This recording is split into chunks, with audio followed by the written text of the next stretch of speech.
हरे कृष्णा। आपका हार्दिक स्वागत है। आज से हमारी क्लास जो है शाम को 6 से 7 बजे तक यूट्यूब चैनल पे शुरू हो रही है। इसलिए आपसे प्रार्थना है कि हम लिंक आपको सुबह भेज दिया करेंगे, तो आप यूट्यूब चैनल पे जो है इस क्लास को आप सुनिए। और आज से हम जो क्लास शुरू कर रहे हैं उसमें जो गौड़ीय वैष्णव भक्त हैं उनके चरित्र के बारे में आज से हम कथा करेंगे, क्योंकि अब 2 दिन बाद से पितृपक्ष लग रहा है, तो इसलिए गौड़ीय वैष्णव चरित्र के बारे में हम कथा करेंगे। आप उसको ध्यानपूर्वक सुनिए, क्योंकि भगवान के साथ साथ भक्तों का गुणगान होना भी बहुत जरूरी है, ताकि उनकी आचार्यों की हमारे ऊपर कृपा बनी रहे। तो इसलिए आज से हम अपनी कथा यहीं से शुरू करते हैं। जय राधा माधव कुंज बिहारी, राधा माधव कुंज बिहारी, जय गोपी जन वल्लभ गिरवरधारी, जय गोपी जन वल्लभ गिरवरधारी, यशोदानंदन ब्रज जन रंजन, यशोदानंद ब्रज जन रंजन, यशोदानंदन ब्रज जन रंजन, यमुना तीरावनचारी, न तीरावनचारी, जय राधा माधव कुंज बिहारी, जय राधा माधव कुंज बिहारी, गोपी जन वल्लभ गिरवरधारी, जय गोपी जन वल्लभ। हरे कृष्ण, हरे बोल।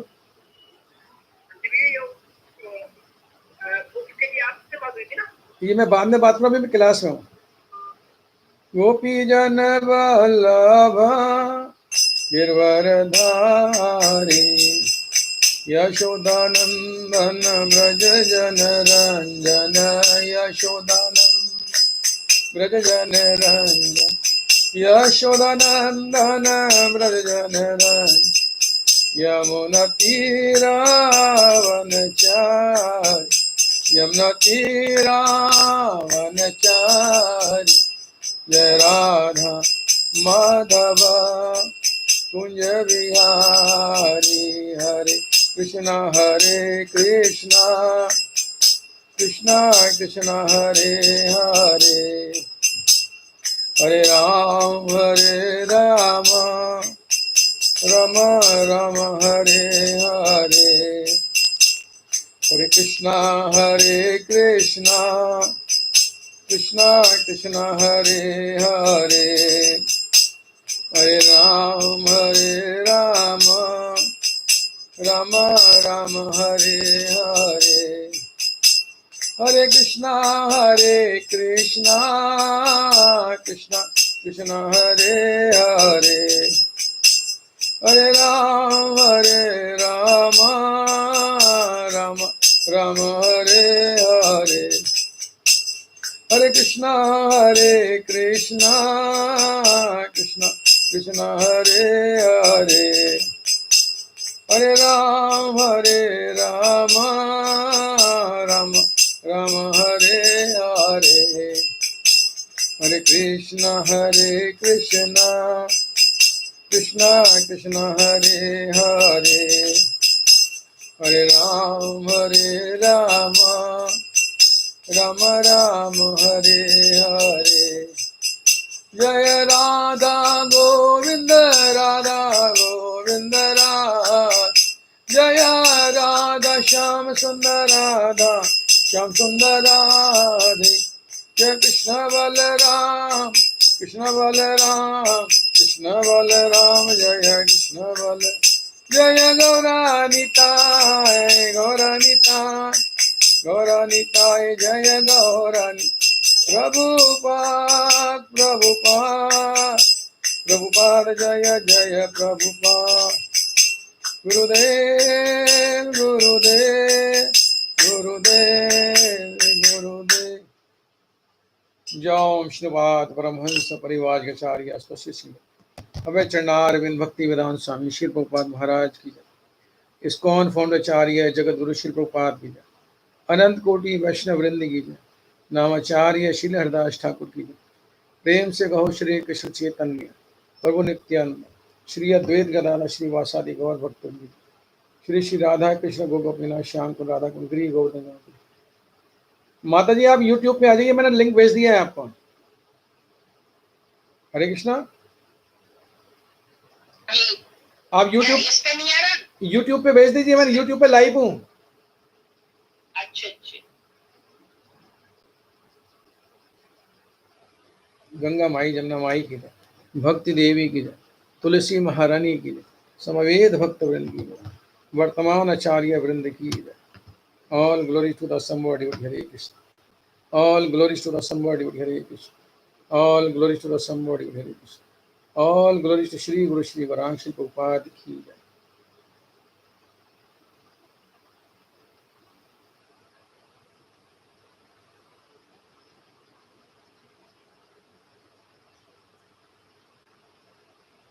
ओम नमो भगवते वासुदेवाय। ओम नमो भगवते वासुदेवाय। ओम नमो भगवते वासुदेवाय। नमो शिवाय कृष्ण शिवदे गोपाल कृष्ण गोस्वामी नामिने प्रभुपादस्य सहितं प्रकाशतीर्थ प्रचारं कृतवान् साधो भगवत्पादाय ते नमः। कृष्णाय वासुदेवाय देवकी नंदनाय च नंद गोपकुमाराय गोविंदाय नमो नमः।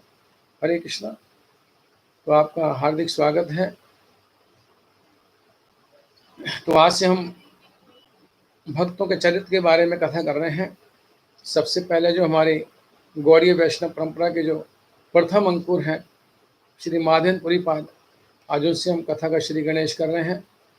और ये पितृपक्ष तक जो है पूरे 17-18 दिन तक जो है ये कथा हम जो है भक्तों के चरित्र की कथा करेंगे, ताकि हमें जो गौड़ीय वैष्णव भक्त हैं उनके चरित्र के बारे में हमें पता लगे, उनकी लीलाओं के बारे में पता लगे। क्योंकि अभी तक तो हम सब भक्तों का भगवान का गुणगान करते आए हैं, तो भक्तों का गुणगान भी जरूर है।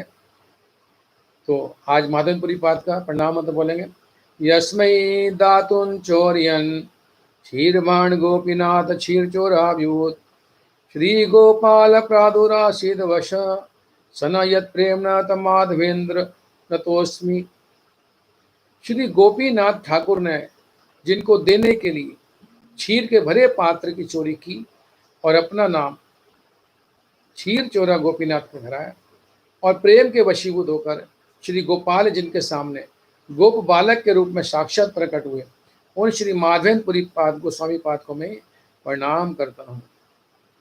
तो ये तो चैतन्य महाप्रभु की जो लौकिक लीला है, तो आज से 550 वर्ष पूर्व शुरू हुई थी। तो उसके जो प्रथम अंकुर हैं वो श्री माधवेंद्रपुरी पाद है। माधवेंद्रपुरी पाद के शिष्य हुए श्री ईश्वरपुरी पाद, और उनके शिष्य हुए श्री चैतन्य महाप्रभु। तो इस प्रकार से जो हमारे गौड़ीय वैष्णव परंपरा के अंदर जो प्रेमा भक्ति का जो बीज जो है वो श्री माधवेंद्रपुरी पाद में डाला। श्री चैतन्य चैतन्य में आता है, श्री चैतन्य मालाकार पृथ्वी ते आनी भक्ति कल्प तरुरोपिला सिंची इच्छा पानी। जय श्री माधवपुरी कृष्ण प्रेम पूरा भक्ति कल्प तरुर्ते हो प्रथम अंकुरा। श्री चैतन्य देव जो हैं वो इसके स्वयं माली बने हैं।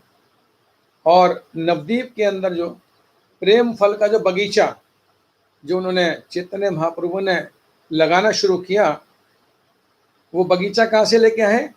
वो बगीचा लेके आए गोलोक धाम से लेके आए।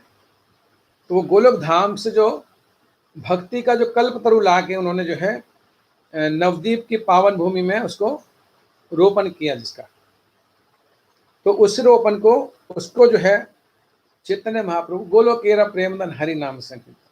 तो जो गोलोक से सब ये धन लेके आए, जो भक्ति कल्प तरु लेके आए, उसको उन्होंने नवद्वीप की भूमि में रोपण किया और अपनी इच्छा रूपी पानी से उसे सींचन करने लगे। तो श्री माधवपुरी पाद जो हैं उनका हृदय कृष्ण प्रेम से परिपूर्ण था। क्यों? क्योंकि वो प्रेमा भक्ति के प्रथम अंकुर थे। इसलिए माधवपुरी पाद जो है प्रथम अंकुर हुए इस परंपरा के। जब भगवान अपनी लीला करने के लिए इस धराधाम पे पधारते हैं तो अपने गुरुजनों को, अपने माता पिता को, अपने सखाओं को, उन सबको इस पृथ्वी पे पहले अलग अलग रूपों में लीला करने के लिए भेज देते हैं। तो इसी प्रकार सबसे पहले उन्होंने माधवपुरी पाद का अवतीर्ण कराया, माधवपुरी पाद को। तो हर अवतार में भगवान ऐसे ही करते हैं। जैसे कृष्ण लीला में यशोदा मैया, नंद महाराज पहले आए, देवकी वसुदेव पहले आए, उनके जो गुरुजन सांदीपनी मुनि पहले प्रकट हुए। इसी प्रकार से इस चैतन्य लीला के अंदर भी माधवपुरी पाद को पहले भेजा गया, क्योंकि भगवान जब आते हैं तो अपनी शांत रस, दास्य रस, सख्य, वात्सल्य, माधुर्य हर प्रकार की लीला करते हैं। तो इसलिए वो सारे भक्तों को पहले भेज देते हैं यहाँ पर। इस प्रकार से माधवपुरी पाद जो है प्रथम अंकुर है और माधवपुरी पाद को श्री कृष्ण कथा का प्रथम अवतारी माना जाता है। और उनके शिष्य हुए श्री ईश्वरपुरी पाद और ईश्वरपुरी पाद के बाद शिष्य हुए श्री चैतन्य महाप्रभु, जिन्होंने गौड़ देश के अंदर जो है इस कृष्ण प्रेमा भक्ति का एक आंदोलन के रूप में जो है प्रचार प्रसार किया। तो जो माधवपुरी पाद हैं, इनके जो हमारी जो परंपरा है गौड़ीय वैष्णव परंपरा, ये ब्रह्मा जी से निकली हुई है और इसके आचार्य हैं श्री माधवाचार्य। तो माधवाचार्य जी जो हैं उनके परंपरा में, क्योंकि माधवपुरी पाद के गुरुदेव थे श्री लक्ष्मीपुरी, जो माधवाचार्य की परंपरा में ही थे। तो लक्ष्मीपति जो पुरी हैं वो श्री प्रेम प्रदाता नित्यानंद भगवान हैं, उनके मंत्र प्रदाता गुरु हैं। उन्होंने उनको मंत्र प्रदान किया था नित्यानंद को इस लौकिक जगत में। वैसे तो नित्यानंद प्रभु स्वयं साक्षात बलराम है, लेकिन इस लौकिक जगत में जब वो लीला करने आए तो उन्होंने जो है श्री माधवपुरी पाद से मंत्र दीक्षा ग्रहण करी। तो इस प्रकार से जब नित्यानंद प्रभु जो है तीर्थाटन कर रहे थे, तो तीर्थाटन करते हुए वो पंढरपुर में पधारे और पंढरपुर में उन्होंने एक ब्राह्मण के घर उन्होंने दर्शन करके और उसके घर उन्होंने ब्राह्मण के यहाँ विश्राम किया। और उसके बाद जो ब्राह्मण जो था वो श्री लक्ष्मीपति का शिष्य था। तो जब श्री नित्यानंद प्रभु उनके घर के अंदर जो है रह रहे थे तो देवयोग से लक्ष्मीपतिपुरी भी पधारे, देवयोग से लक्ष्मीपतिपुरी भी वहाँ पर पधारे। और जब उस ब्राह्मण में रहे तो श्री पुरी जो है वहाँ पर हर समय कथा करते रहते थे। तो जब इस बार उन्होंने उस अपने शिष्य के यहाँ, ब्राह्मण के यहाँ कथा करी तो उनको बड़ा दिव्य आनंद प्राप्त हुआ। तो वो अपने शिष्य से कहने लगे कि मैं हर बार जब तुम्हारे यहाँ आता हूँ तो मुझे इतना दिव्य आनंद प्राप्त नहीं होता, लेकिन इस बार जो है मुझे विशेष दिव्य आनंद प्राप्त होगा। क्या कारण है? क्या कोई यहाँ पर कोई विशिष्ट कृष्ण भक्ति यहाँ वास कर रहा है या कोई और विशेष कारण है? तो ब्राह्मण ने कहा ये तो गुरु महाराज आपकी कृपा है, क्योंकि उन ब्राह्मण का भी जो ध्यान है वो नित्यानंद प्रभु की तरफ नहीं गया। उन्होंने विचार नहीं किया कि मेरे घर नित्यानंद प्रभु वास करें, जो कि स्वयं साक्षात बलराम जी हैं। तो ऐसे अनेक दिन बीत गए, कथा होती रही। तो एक दिन जब रात्रि के समय जो है श्री लक्ष्मीपतिपुरी जो है बलराम जी का चरित्र गान कर रहे थे। तो जब गान कर रहे थे तो प्रेमाविष्ट हो गए, एकदम अश्रुपात होने लगे उनके हैं, और प्रेमाविष्ट होकर जो है वो क्रंदन करने लगे और कहने लगे, हे बलराम, मुझ अधम पर अब आप कब कृपा करो। तो जब इस प्रकार से उन्होंने कहा, बार बार कर, हे करुणामय मुझ पे कृपा करो, हे बलराम जी मुझ पे कृपा करो। तो जब इस प्रकार से कहते कहते अश्रुपात हो रहा है, रोमांच हो रहा है, कम हो रहा है शरीर के अंदर, वाणी अवरुद्ध हो रही है, और ऐसा कहते कहते पुरी जो है लक्ष्मीपति पुरी मूर्छित हो गए। और जब मूर्छित हो गए तो ब्राह्मण शिष्य एक बार को तो सोचने लगे क्या करो। फिर धीरे धीरे जैसे तैसे उसने उनको पूरी बात को जो है स्थिर किया और विश्राम करा दिया, सुला दिया। तो लक्ष्मीपाद जो है, लक्ष्मीपति पुरी पाद जो है वो स्वप्न देखते हैं, और स्वप्न के अंदर जो है वो ये देखते हैं कि एक चांदी का पर्वत जो है और ऐसा दिव्य स्वरूप जो है वो प्रकट हो गया जो चांदी के पर्वत को भी की फीका कर दे, ऐसा दिव्य स्वरूप प्रकट हो गया। और देखा कि उनके नेत्र विशाल हैं, कानों में कुंडल हैं, और इस प्रकार से साक्षात बलराम जी जो है वो सामने खड़े हो गए।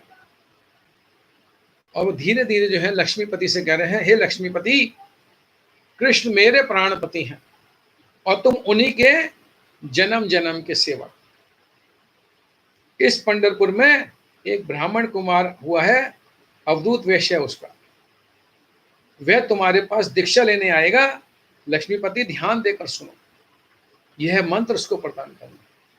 श्री बलराम जी ने वह मंत्र लक्ष्मीपति के कान में कहा और अंत ध्यान हो। देखिए भगवान कैसी लीला कर रहे हैं कि वो मंत्र जो है, क्योंकि भगवान तो स्वयं है, उसमें तो किसी को मंत्र से लेने की जरूरत नहीं है, लेकिन चूंकि इस लीला करने के लिए इस जगत में जब भगवान आए हैं तो वो ये दिखा रहे हैं कि कैसे हमको लीला करनी है।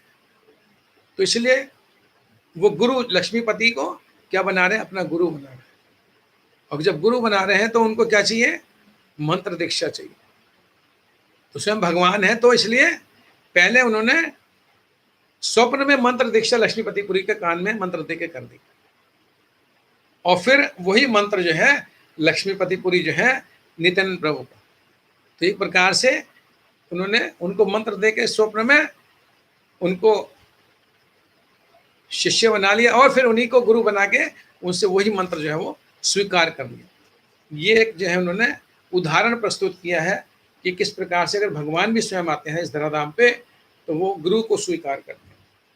तो इस प्रकार से जब सवेरा हुआ और लक्ष्मीपतिपुरी जागे तो उनके चित्त में जो है एकदम आनंद होने लगा, और आश्चर्य इतना अंदर से पूरा आनंद, क्योंकि साक्षात बलराम जी दर्शन दिए और बलराम जी ने उनको मंत्र बता दिया। तो देखा कि नित्यानंद प्रभु सामने आके खड़े हो गए, प्रकट हो गए नित्यानंद प्रभु।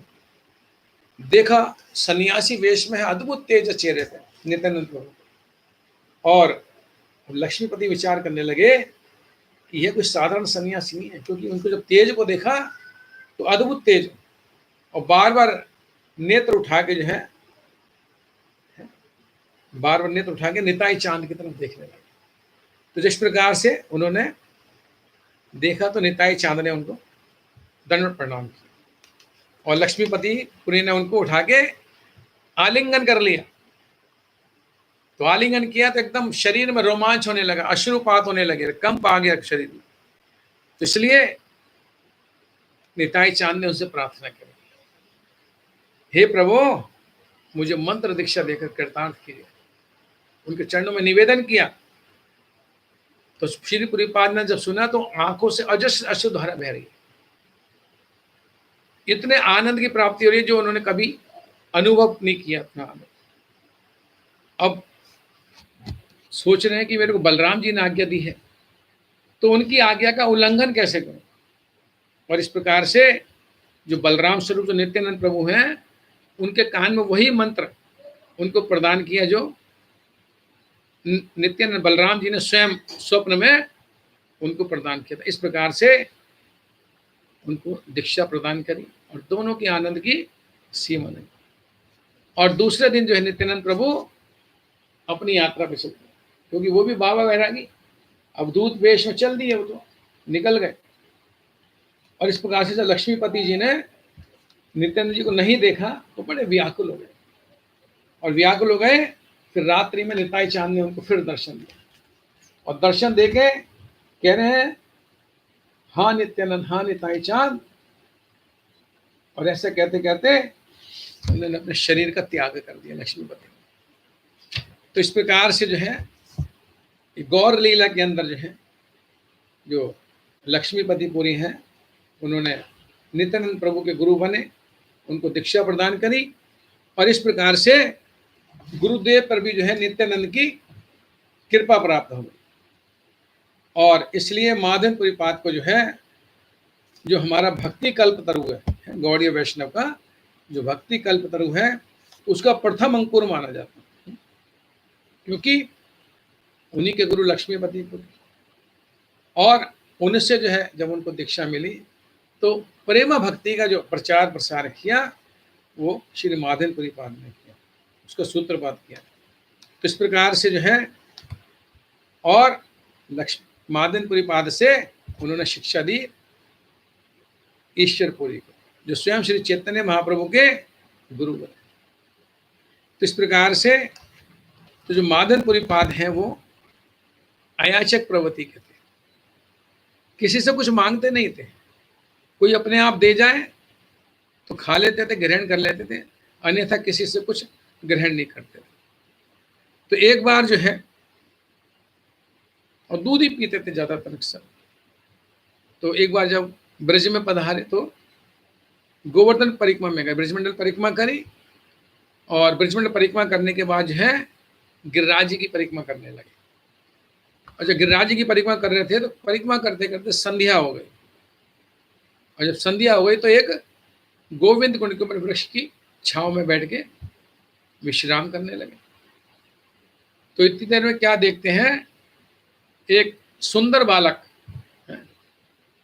एक सुंदर बालक जो है हाथ में दूध का लोटा लेके वहां प्रकट हो गया और कह रहा, बाबा मादनपुरी, ये आप दूध जो है इसको पी लो। फिर कहने लगे, तुम मांग कर क्यों नहीं खाते और अब तुम किसका ध्यान कर रहे हो? तो जब पुरी पाद ने देखा, उनका सौंदर्य देखा जो बालक का, तो अद्भुत सौंदर्य, उस सौंदर्य को देख के जो है उनको परम आनंद की प्राप्ति होने लगी, क्योंकि इतना सुंदर बालक उन्होंने अभी तक नहीं देखा। तो जब वो रूप माधुरी देखते हैं तो उनकी जितनी भी भूख प्यास है सब चली गई और बोले, अरे बालक, तुम यहां रहते हो, तुमने कैसे जान लिया कि मैं भूखा हूं? तुमने कैसे जान लिया कि मैं भूखा हूं? तो गोप बालक बोला, बाबा मैं एक ग्वाला हूं और इसी गांव में रहता हूं, और हमारे गांव में कोई उपवासी नहीं रहता, भूखा नहीं रहता। और सवेरे जो है गांव की स्त्रियां कुएं पे जल भरने आई थी, तो उन्होंने आपको देखा था, तो उन्होंने जो है ये दूध का लोटा मेरे को लेके देखा, भेजा है कि तुम जाके बाबा को दे दो, क्योंकि इस गांव में कोई भूखा नहीं सोता, और अगर कोई भूखा होता है तो उसको मैं भोजन लाके दे।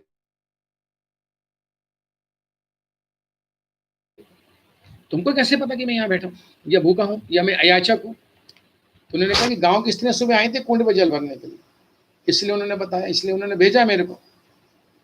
अब कुछ कहना ही चाहते थे तो इतनी देर में बालक ने दूध का लोटा हाथ में दे दिया और कहने लगे, बाबा ये जल्दी से दूध पी लो, मुझे गाय काटने जाना और वापसी में मुझे देर हो रही है, मैं ये लोटा आपसे लेता हूँ। तो जब इस प्रकार से कह के और वो बालक जो है तुरंत चला गया। अब श्री पुरी का तो मन एकदम लगा कि जैसे वो बालक ही चुरा के ले गया। अब बड़ा आश्चर्य कि ऐसे कैसे हो गया, लेकिन फिर भी प्रभु की कृपा मान के उन्होंने जो है उस दूध को पी लिया, दूध का पान किया और लोटा धो के मांझ के उन्होंने रख दिया कि कब बालक आएगा तो उसको वह दूध जो है वो प्रदान कर दिया। अब पूरी बात तो जैसे उनका दिनचर्या थी, नाम संकीर्तन कर रहे हैं, नींद तो क्षण भर की मात्र की लेते थे, घंटे 2 घंटे की नींद ले ली 24 घंटे, अन्यथा पूरे दिन भजन कीर्तन करते रहते थे। और जब बहुत रात निकल गई तो थोड़ी देर के थोड़ी सी तंद्रा आ गई। तंद्रा मतलब जिसको झपकी बोलते हैं हम लोग, हैं? तो झपकी आ गई थोड़ी देर की। तो जब झपकी आ गई तो पुरीपाद देख रहे हैं कि वही बालक उनका स्वप्न में आ गया, और स्वप्न में आने के बाद जो है पुरीपाद का हाथ पकड़ के लेके गया, वो एक कुंज में ले गया पास। और गोप बालक ने, पुरी देखो मैं इसी कुंज में रहता हूँ, सर्दी में, गर्मी में, बरसात में मैं यहीं पड़े पड़े बहुत कष्ट पाता हूँ, तो तुम जो है गांव के लोगों को लेके आओ और मुझको इस कुंज से बाहर निकालो, और निकाल के गिरिराज के ऊपर मुझे स्थापित कर दो, और मुझे उसके बाद शीतल जल से स्नान कराओ, क्योंकि मेरा जो है शरीर बहुत ताप से जल रहा है, तो इसलिए मेरा ताप जो है अभिषेक करके दूर करो, क्योंकि मैं बहुत दिनों से तुम्हारा इंतजार कर रहा था। लेकिन ठाकुर की कृपा, भगवान जो है अपने भक्तों का इंतजार करते हैं, तो भगवान कह रहे हैं मैं बहुत दिनों से तुम्हारा इंतजार कर रहा था, और अब जब तुम आए हो तो तुम मुझको निकालो वहां से।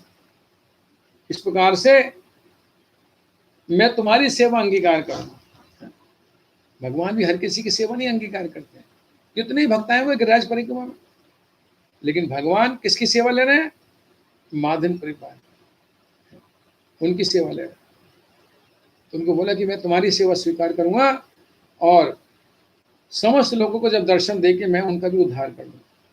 जब इतने हजारों लोग आएंगे, लाखों लोग दर्शन करने के लिए ठाकुर का, तो कितने लोगों का उद्धार हो जाएगा, और कह लेंगे मेरा नाम क्या होगा? गोपाल गोवर्धन धारी। बोले गोपाल गोवर्धन धारी की जय।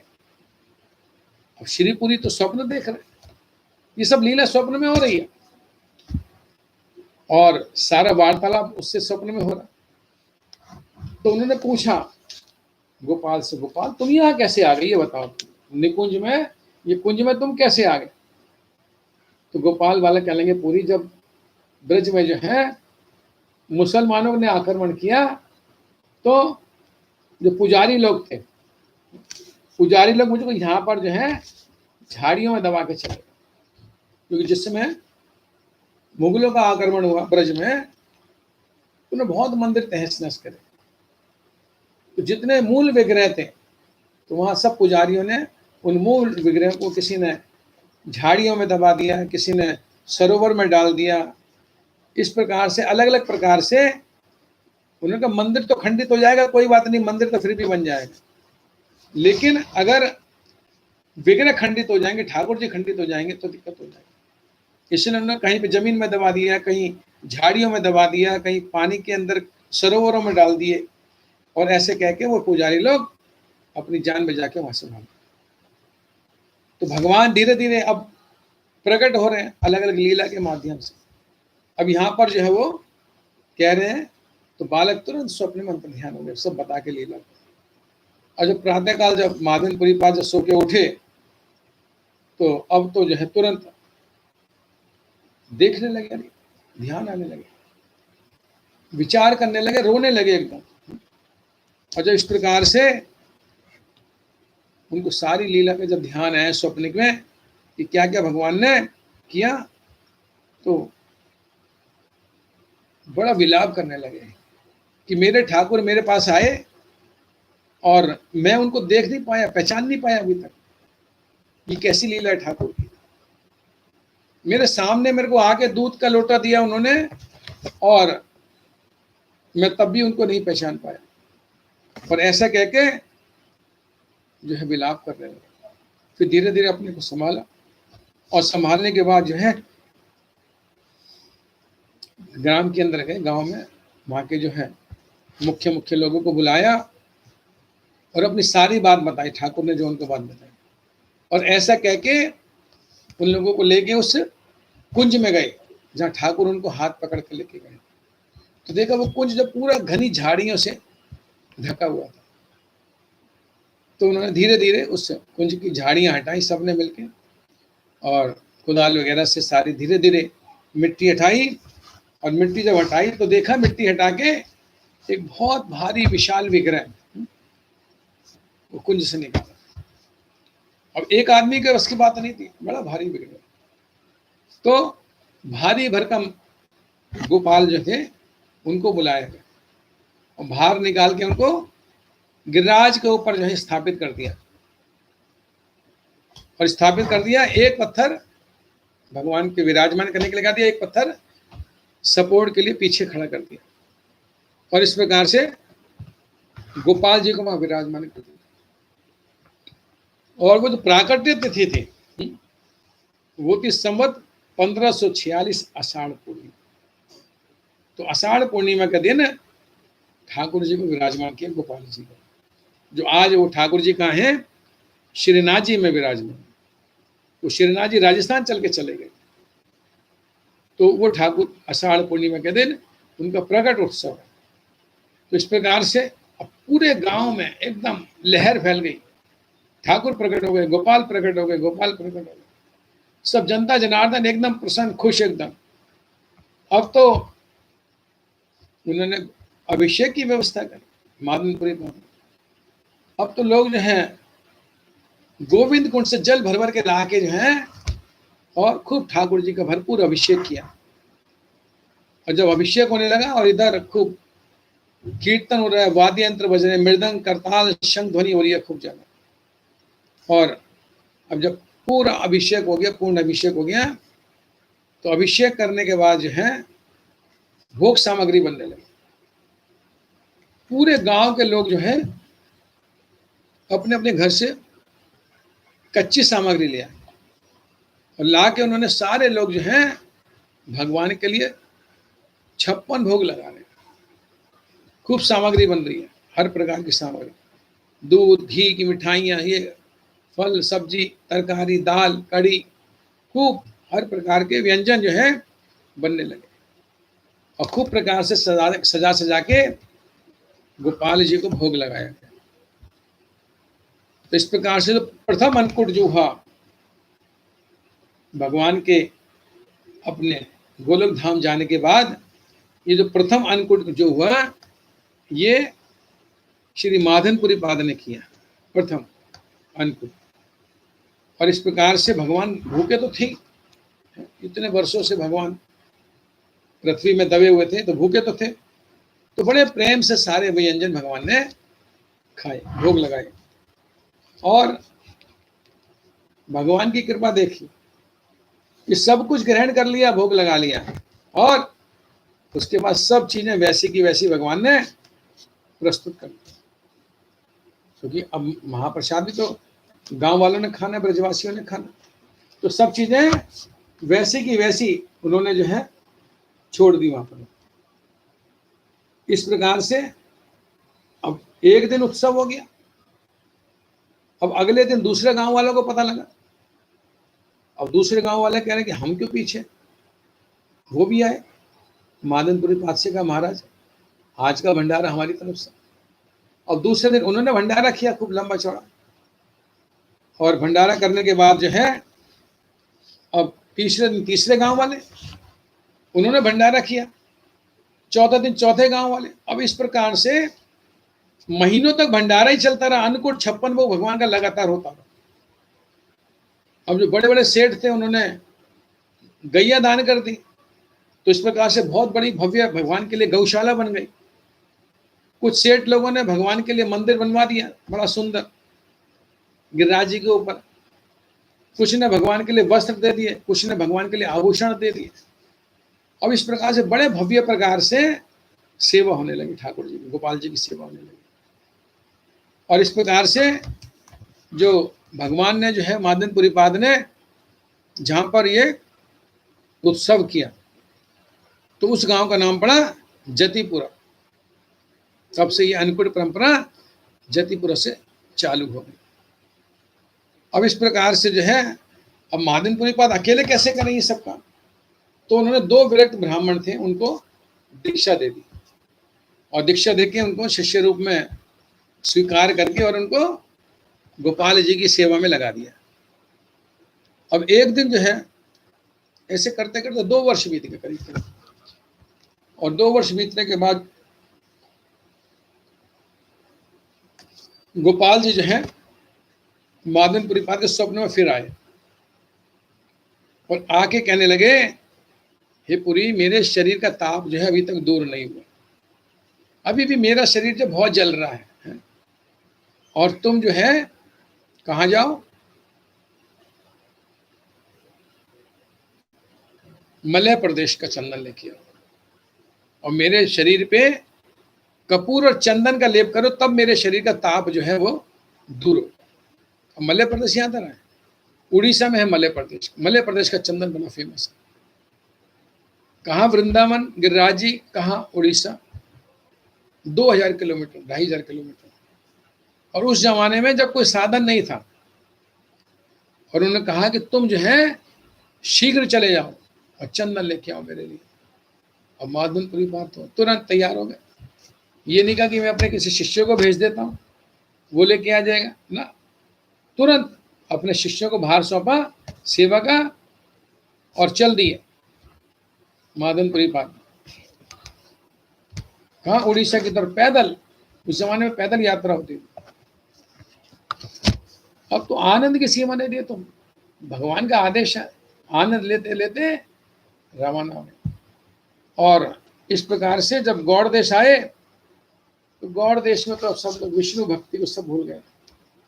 सब लोग जो है कर्मकांडी ब्राह्मण हो गए, कोई मंत्र दीक्षा नहीं, कोई सब देवी दुर्गा काली की पूजा करते। तो इस प्रकार से मादनपुरी पाद ने जब उन लोगों को देखा तो उनकी दयनीय दशा देखी, रोने लगे। वहां देखो यहाँ क्या हाल होगा। इस प्रकार से, और वहां की स्थिति ऐसी, सन्यासी लोग भी अपने को नारायण कह के पूजवाते थे, अपने को भगवान कहलवाते थे। तो मादन पर देख के स्थिति रोने लगे कि देखिए ब्राह्मणों का यहाँ पर बुरा हाल है। तो सोचने लगे, क्योंकि वैष्णव है वो, हर जगह खा भी नहीं सकते। अब ये जो इतने ब्राह्मण जो ये मलेच्छों की तरह हो गए, और वो सोचेंगे मैं किसके यहाँ खाऊं, किसके यहाँ जाऊं। तब इस प्रकार से कोई चैतन्य महाप्रभु तो अब तक अवतरित नहीं हुए थे, तो उनसे पहले अवतरण की लीला। तो इस प्रकार से अब प्रभु इच्छा, अभी उधर जो है वहां पर पता लगा कि अद्वैताचार्य वहां निवास करते हैं। अद्वैताचार्य कौन है? महाविष्णु और शिव के अवतार। अब वो भी जब वैष्णवों को देखते थे तो उनको भी बड़ा दुख होता था उनको देखकर, और हुंकार भरते थे बार बार अद्वैताचार्य। और उनके पास एक शालिग्राम शिला थी, नारायण शिला जिसको बोलते हैं। तो शालिग्राम शिला पे रोज नित्य प्रति गंगा जल और तुलसी दल उसको अर्पित करते हैं। तो जब मादनपुरी पाद जो है जब उनके यहाँ गए, अब तो आलिंगन करके जो है दोनों महापुरुष हैं रो रहे हैं, विलाप कर रहे हैं एक दूसरे को। क्यों? कितने वर्षों से उन्होंने किसी वैष्णव का दर्शन नहीं किया। तो जब वैष्णव को देखता है तो कितना आनंद की उसको प्राप्ति होती है। तो इस प्रकार से श्रीपुरी ने अद्वैताचार्य को गले लगाया, और दोनों एक दूसरे को आंसुओं से भिगो रहे हैं, अपने आंसू निकल रहे, दोनों अभिषेक हो रहे हैं आंसुओं से दोनों। तो इस प्रकार से जो है अब पूरी पाद की तो स्थिति होगी कि बार बार गोपाल का नाम ले लेकर मूर्छा हो रही है उनको, और इस प्रकार से प्रेम विकार उनमें आते रहे।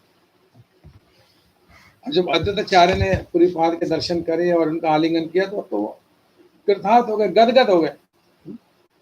और फिर उन्होंने जो है पूरी पाद से प्रार्थना करी अद्वैताचार्य ने, हे भगवान, मुझको आप मंत्र दे के मुझे दीक्षा दीजिए, मुझको धन्य करिए। देखिए अद्वैताचार्य महाविष्णु के अवतार, वो भी मादनपुरी पाद से प्रार्थना कर रहे हैं दीक्षा के लिए।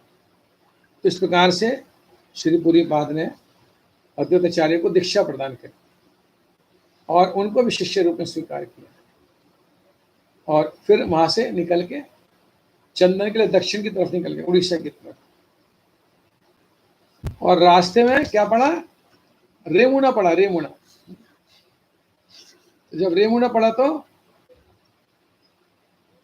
चल रहे हैं रेमुना में, रेमुना में आए तो वहां आके देखा कि बहुत सुंदर मंदिर है और गोपीनाथ जी की वहां सेवा हो रही है, गोपीनाथ जी की वहां सेवा होती थी। तो मंदिर में जाके दर्शन कर तो बड़े भावपूर्ण उन्होंने कीर्तन किया, नृत्य किया। और फिर उसके बाद जब थोड़ा विश्राम करने के लिए बरामदे में जाके बैठ गए और फिर वहां के जो पुजारी लोग थे उनसे पूछा कि यहाँ पर ठाकुर कैसे हैं, क्या लीला है उनकी, क्या सेवा होती है। तो पुजारी लोग कहने लगे कि यहाँ पर जो गोपीनाथ हैं उनको 12 जो कुल्लड़ होते हैं, छोटे छोटे कुलिया बोलते हैं जिसको, तो इसके अंदर जो है खीर का भोग लगता है, विशेष खीर बनती है, उसको बोलते हैं अमृत केली, यहाँ पर उसका भोग लगता है। और पूरी पृथ्वी पे कोई जगह ऐसी नहीं है कि जहां पर ऐसा भोग लगता है, अमृतमय भोग है। अब पूरी बात सोचने लगे कि अगर मुझको भी कुछ भगवान की महाप्रसादी मिल जाती तो मैं भी अपने गोपाल जी के लिए वैसे ही भोग बनाता। अभी मन में विचार कर रहे हैं तो फिर अपने आप को धिक्कारने लगे, अरे मैं भी कैसा हूं, अभी ठाकुर जी का भोग लगा नहीं है और इनके भोग से पहले मैं इच्छा कर रहा हूं कि मुझको कुछ मिल जाए। मन को धिक्कारने लगे और फिर आके जो है विष्णु विष्णु विष्णु कह के अपना अपराध मानने लगे और कह के बाहर मंदिर के आए और आके वहीं पे विश्राम किया, अपने रात्रि जागरण करने लगे।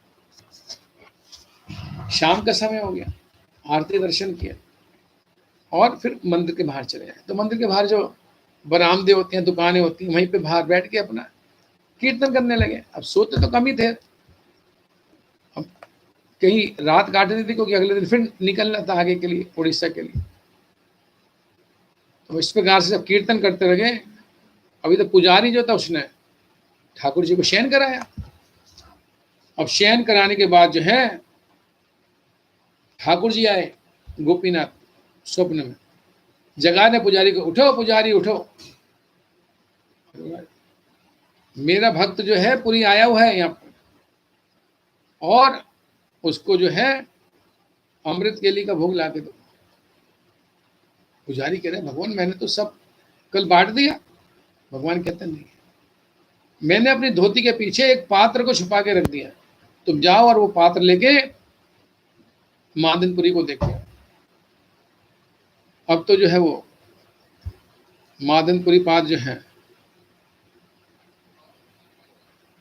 पुजारी आश्चर्य करने लगा।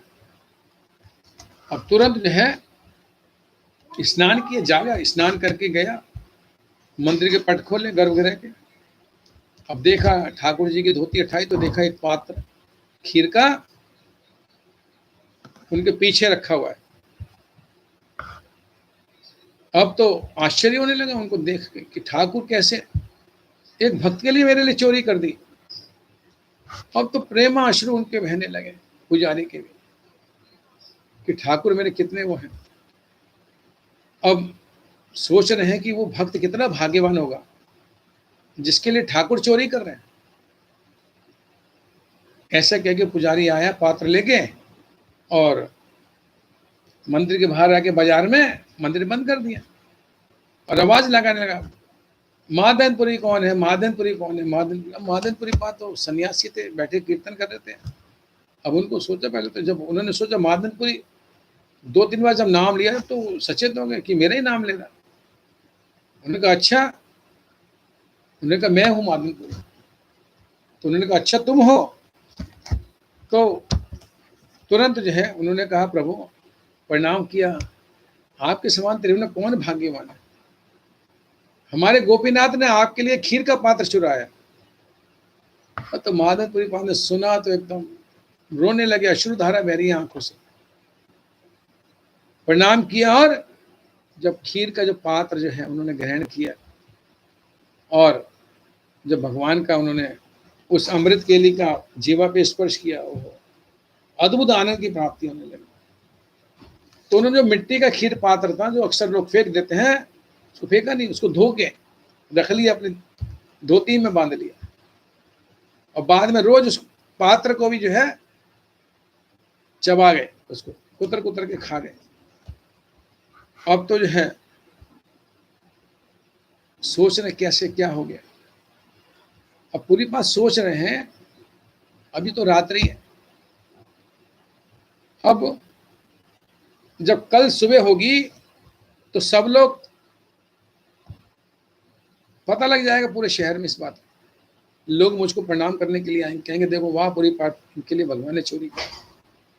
तो तुरंत जो है, क्योंकि जो परम वैष्णव होते हैं वो यश के पीछे नहीं भागते, उनके लिए तो ये जो मान प्रतिष्ठा ये तो शुकर की विष्ठा के समान है। तो इस प्रकार से रात में ही वहीं से भाग गए।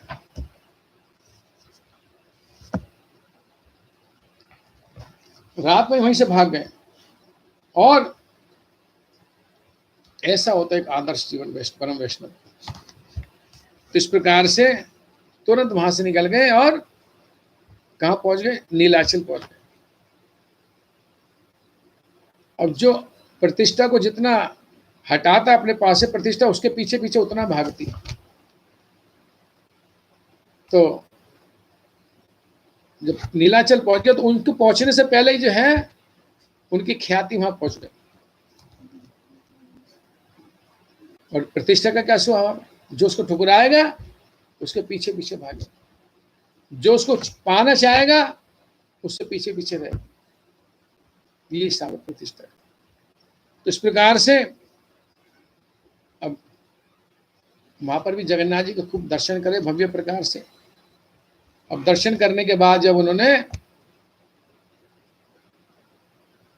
वहां के पंडे लोगों को पता लग गया था, और वो पंडे लोग जो हैं अब तो खूब उनको खूब माला वाला पहनाई, जगन्नाथ जी की प्रसादी माला दी, खूब प्रसाद वरसाद दिया, खूब उन्होंने भी वहां पर नाम संकीर्तन किया भव्य प्रकार से, और अपना आने का मंतव्य बताया कि ऐसे ऐसे गोपाल ने मेरे को भेजा है चंदन लाने के लिए।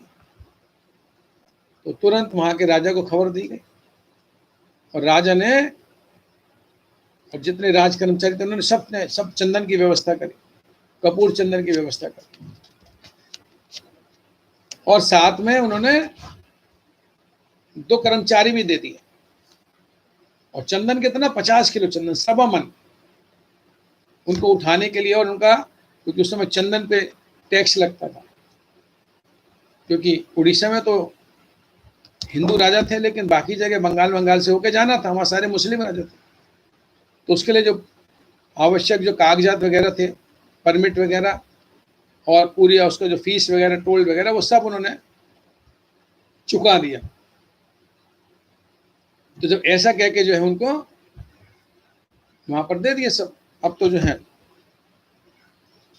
पुरीपाद जो है बड़े प्रसन्न। और फिर उसके बाद जो है पुरीपाद कहाँ गए, वापस आए वहीं, तो रास्ता वही रेमुना आए। अब रेमुना में जब आए तो फिर गोपीनाथ जी के दर्शन करे।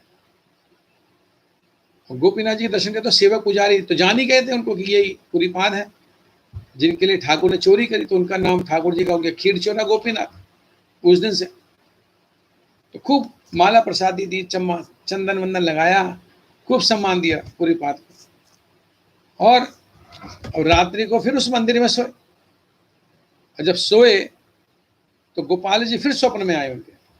देखिए भगवान अपने भक्तों पे कैसी कृपा करते हैं। तो जब स्वप्न में आए तो कह रहे हैं गोपाल जी आके, हे मादनपुरी, मुझ में और गोपीनाथ में कोई अंतर नहीं है, इसलिए ये जो चंदन है, कपूर चंदन, ये रेमुना में गोपीनाथ के शरीर पे ही इसका लेपन कर दो, तो मेरे को यहाँ पर उसकी ठंडक जो है, शीतलता प्राप्त हो जाएगी, मेरे शरीर का ताप दूर हो जाएगा। भगवान इसलिए बता रहे हैं कि मैं गोपीनाथ और गोपाल दोनों एक ही हैं, अलग अलग नहीं है। हम जैसे सोचते हैं ना, इस विग्रह में अंतर है, इस विग्रह में अंतर है, इस विग्रह में अंतर है ना, भगवान एक है। तो अलग अलग रूप में भगवान परिवर्तित हो गए।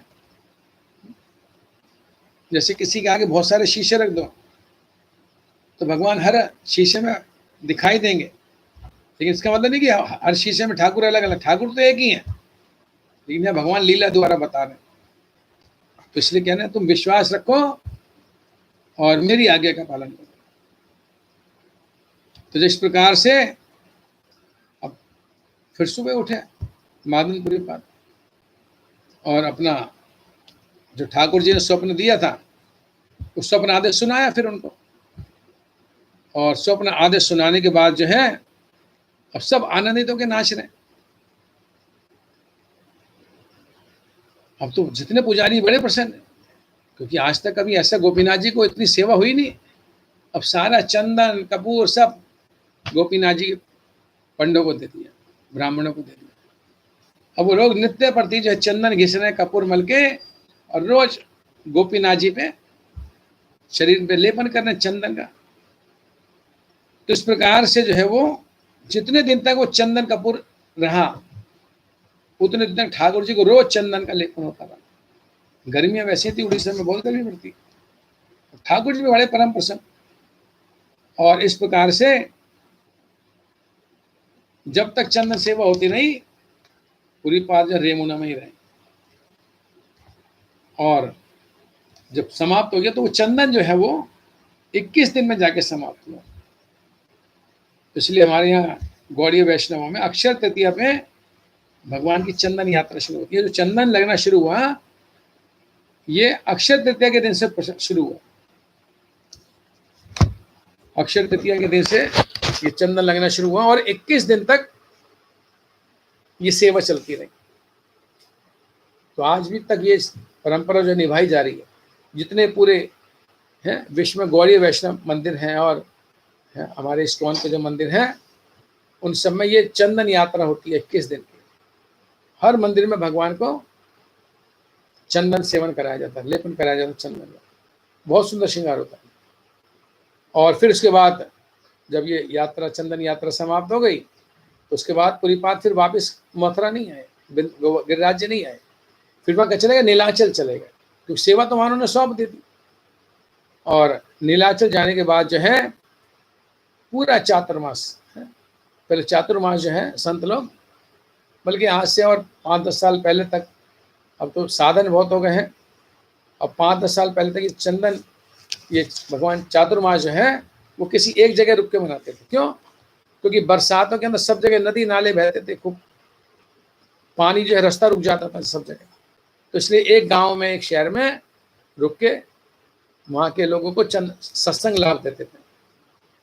तो इस प्रकार से गोपाल जी के पास भी दोबारा नहीं गए, लेकिन गोपाल जी से दर्शन उनको होता रहा। तो इस प्रकार से जो गोपाल जी के जो सेवक जो थे बंगाली सेवक, तो जब उनका भी देहावसान हो गया, उन्होंने भी शरीर छोड़ दिया, तो जो नित्यानंद प्रभु जो थे उनके दीक्षित शिष्य थे भाग्यवान गौड़ी वैष्णव श्री राम राय जी, तो उनको गोपाल जी की सेवा में लगाया गया। और फिर उसके बाद जो है वो सेवा जो है अब जो पुष्टि मार्गीय संप्रदाय है, वल्लभाचार्य उनके जो आचार्य थे, उन्होंने उस सेवा को ग्रहण किया, उस सेवा को संभाला। तो उस समय जो ठाकुर जो हैं गोपाल जी श्रीनाथ जी के रूप में प्रकट खूब विराजमान, उनकी भव्य प्रकार से सेवा की। तो जब रघुनाथ दास गोस्वामी जो थे तो जब वो राधा कुंड में सेवा कर रहे थे तो ठाकुर जी उस समय वहीं थे, ऊपर विराजमान थे। तो उन्होंने जो है फिर विचार विमर्श किया कि अब ये सेवा किसको सौंपी जाए, क्योंकि उस समय पूरे ब्रज के अंदर एक प्रकार से जो है गिरिराज जी में राधा कुंड में बहुत उच्च कोटि के संत माने जाते थे रघुनाथ दास गोस्वामी। तो सारे लोगों से गोस्वामी जी ने विचार विमर्श किया कि अब क्या किया जाए।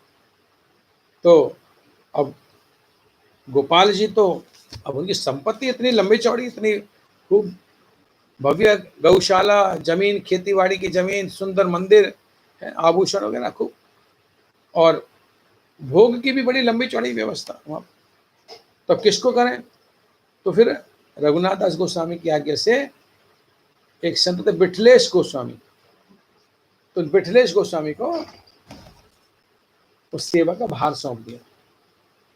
और इस प्रकार से, और वो बिठलेश गोस्वामी जो थे मथुरा में वास करते थे, और वो भी गौर लीला में परम विह्वल रहते थे, विचार करते थे, रोते भी थे। तो इस प्रकार से वहाँ पर ये सेवा चलती रही।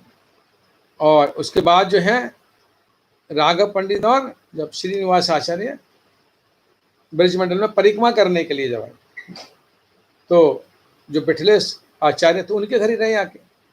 गौड़ी वैष्णव जब जाते थे ब्रज में तो वहाँ पर परम आचार्य होते थे, उन्हीं के यहाँ वास करते थे, भोजन वगैरह सब उन्हीं के ग्रहण करते थे। तो इस प्रकार से उन्होंने भी वहाँ पर परम आनंद की प्राप्ति करी। तो यहाँ बता रहे हैं विठ्ठलेर सेवा कृष्ण चैतन्य विग्रह ताहार दर्शन हेल परम आग्रह। तो वो कह रहे हैं कि जो विठलेश थे आचार्य, उनके जो पिता थे वल्लभाचार्य, तो वो वल्लभाचार्य जो है वो उस समय नित्य लीला में प्रविष्ट हो गए थे, नित्य लीला में चले गए। तो उन्होंने भी बड़े आनंद पूर्वक गोपाल जी की सेवा का भार जो है उन्होंने ग्रहण किया, उन्होंने संभाला। और इस प्रकार से उनकी भव्य प्रकार से वो जो है सेवा चलती रही। और फिर उसके बाद जो है जो विठलेश गोस्वामी की परंपरा में चलती रही। और फिर उनकी आज्ञा लेके जो है करीब सन 1570 में एक गुजराती सेठ थे, तो वो गोपीनाथ अपने गांव में गोपाल जी की सेवा लगे अपने हित के, क्योंकि भगवान स्वयं जाना चाहते थे वहाँ पर।